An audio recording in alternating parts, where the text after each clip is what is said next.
for a look there now at Lekota's legacy. We're now joined on the line by COPE Acting President Teboho Loate. Mr. Loate, a very good evening to you, and thank you so much for your time. Of course, sad news this very day, remembering, of course, the life and the times of Mr. Lekota. Do you remember your first time, in fact, meeting Mr. Lekota? Just talk us through your impressions of him then, and of course, as we get your reaction to his passing this morning. Thank you very much and good evening. I must say a dark cloud is hanging over our heads. First, as a congrats of the people for the loss of a leader in the caliber of Mr. Lekota.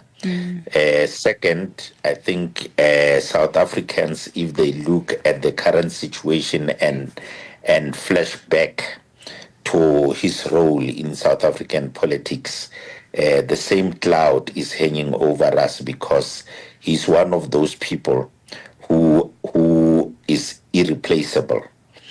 We will always remember what he had said, what he has done, and we will always remember as a reflection to our lives today. Of course, we also remember Mosiuoa Lekota and how, as the co-founder, of course, of COPE, really changed the political landscape, particularly when following those 2009 elections, really bringing some form of a political climate change in terms of opposition parties and coalition, etc. But speak to us then about how you think South Africa will remember him, particularly in terms of how he, shaped that political climate. I mean, his famous, what they now call divorcing the ANC in 2008 over matters of principle, and in today's political climate of coalitions, how COPE then still stands by that original, breakaway as a necessary act for South African democracy. How should we frame that time for not only COPE, but also the late Mr. Lekota? Look, truth be told, that at that time of the breakaway or the divorce, breaking away from the ANC was something unthought of. Many of us, and many people, had always thought that the ANC would remain as a powerful force in the South African politics. And we need to be honest that everybody believed.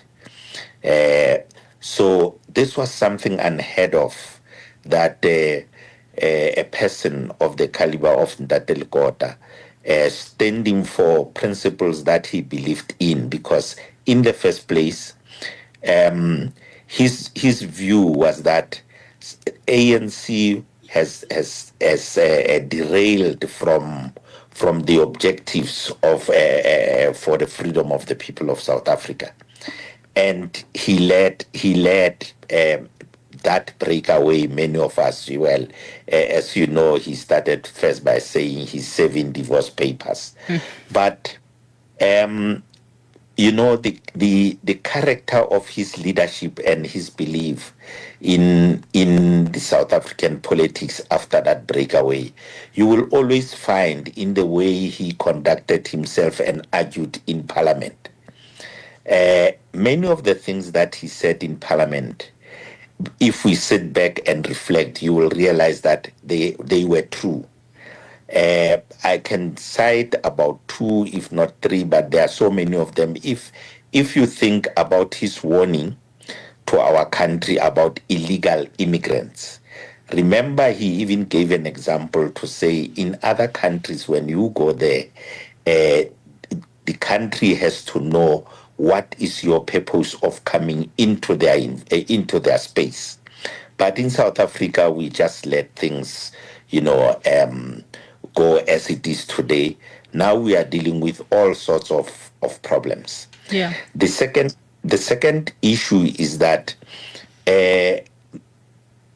Lekota, he's one of those people that in 1994, when South Africa was entering its new phase, he was one of the people who crafted the democracy that we all were looking for.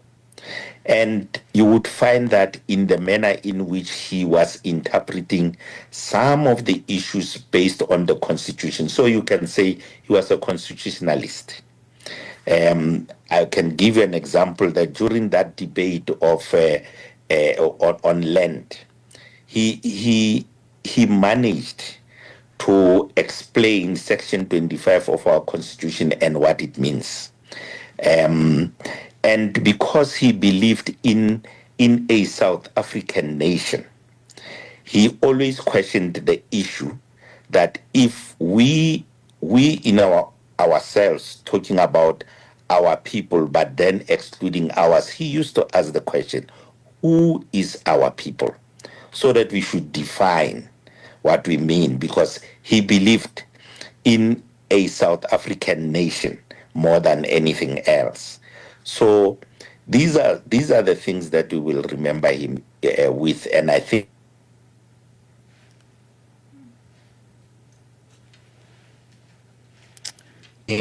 we need to take into account and make sure that those ideals that he had, they don't die away with him. Yeah. I mean, when we also look and reflect on his life, I mean, he played such a significant, role in the heart of South African politics, also given just his rich history as an activist, as a young man. He was also a steadfast advocate for non-racialism. I mean, even when it was politically unpopular. I want to ask this question, though, with COPE now outside Parliament following the 2024, general elections.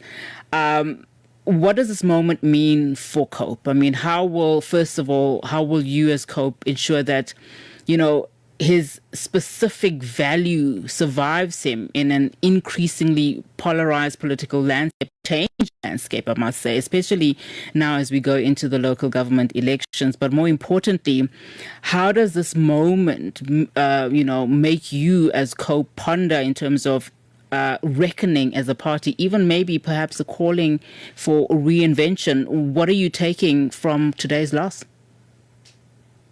Look, today's loss to us is a huge loss. And one thing certain is that Mr. Lekota has left, a vacuum. And, he's that type of a leader that cannot be replaced because he was walking in big shoes. So for Congress of the People, I think at the moment, because we have been in a process to try and rebuild our party, given all the challenges that we have had, the first thing that we have looked for is that we need to make sure that we take our members to congresses, because Mr. Lekota, before his demise, he had indicated that he would have loved to leave COPE, officially at the Congress. Although on the sides we knew that we had plans that he would remain within the politics of the party to give guidance and as well to assist the incoming leadership on giving the right direction so that COPE become relevant in the politics of the country. Yeah. So that was a process that was there. That was the plan that we had initially. Unfortunately, his death comes at a time also when there are so many challenges in our country. So it puts also again the biggest challenge to those members of Congress of the People, and even to those that have left the party, because our view has always been that because of certain reasons that occurred in the past, COPE remains a home for its members, a its former members, at current members, and new members. So our plan is to take this party to congresses so that it stays in and also lead it. We are here is a challenge for us who are currently in the leadership, but we would really welcome to have also fresh minds, new minds that can come and steer this ship in the direction that Mr. Lekota would have wished that this party should take. Yeah, and very quickly as we wrap up our conversation, maybe perhaps take us into your confidence in terms of just those final moments for Mr. Lekota, particularly, given the challenges internally for the party, but also having lost all those parliamentary seats in the 2024 elections, his final moments and wishes, not only for COPE, but also for the country. How was he feeling? Look, we went into those elections. He was already having health challenges. Yeah. And he was much concerned that he didn't have the energy anymore to be able to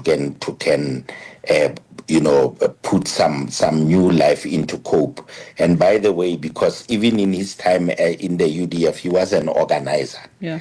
in the UDF, so he had those skills to organize. He always had, one of the things was that he was concerned about the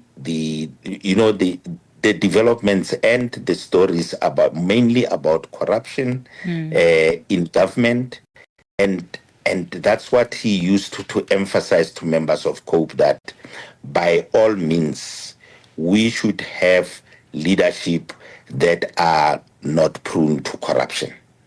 So he wanted a party that had people that can give South Africans hope for a better future. I had discussions with him, and those were his concerns in the main. Most of the time he would point out to all things that were wrong, that were happening. And his wish was that COPE should be in the space that we try and build our country to be a better country. All right. Thank you so much for your time, sir. Pleasure speaking to you, and of course condolences to you and your party. COPE acting president Teboho Loate there for us.